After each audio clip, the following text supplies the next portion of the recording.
Welcome along to stage 19 of La Vuelta. On paper, this was the calm before Saturday's storm in the mountains. 165 flat kilometres between Ávila and Toledo, even if there was a bit of a sting in the tail with an uphill drag to the finish line.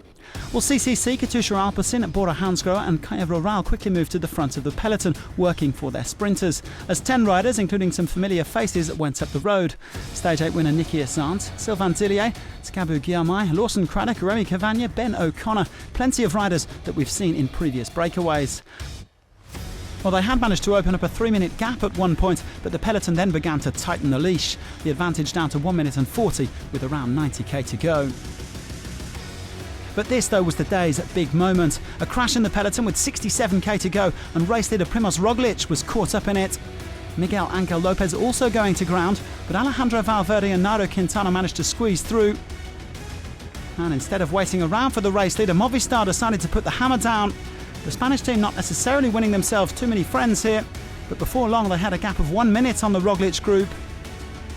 Well, the Slovenian would eventually get back on terms around 15 kilometres later with a helping hand from Astana, but he used up a fair bit of energy and also lost one of his key lieutenants, Tony Martin, in the crash.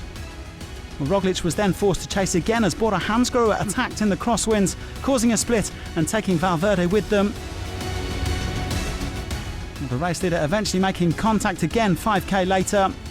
And with all this drama in the peloton, the breakaway still had a lead of over 1 minute.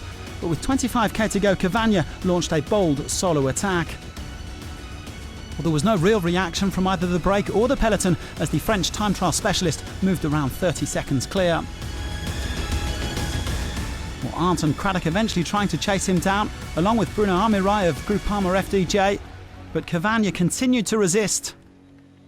Well, the peloton would finally catch up to the other escapees with 1.5 kilometres remaining, but Cavagna still had 30-odd seconds. A real game of cat and mouse.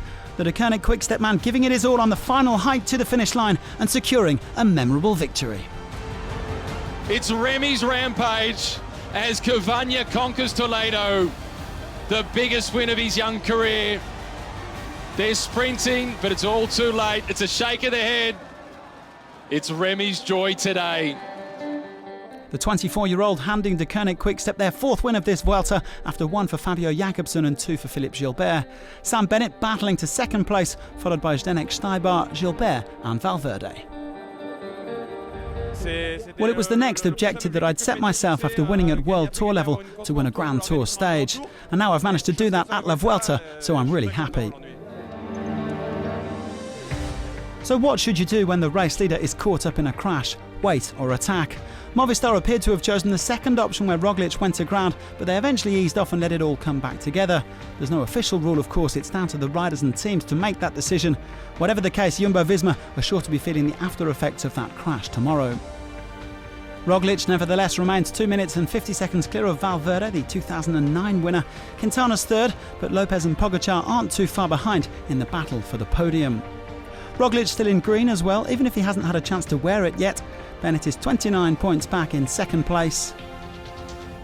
Geoffrey Bouchard will be crowned the King of the Mountains tomorrow unless Angel Madrazo can take every single point on offer. And just 32 seconds separate Lopez and Pogačar before their final shootout to be the race's best young rider.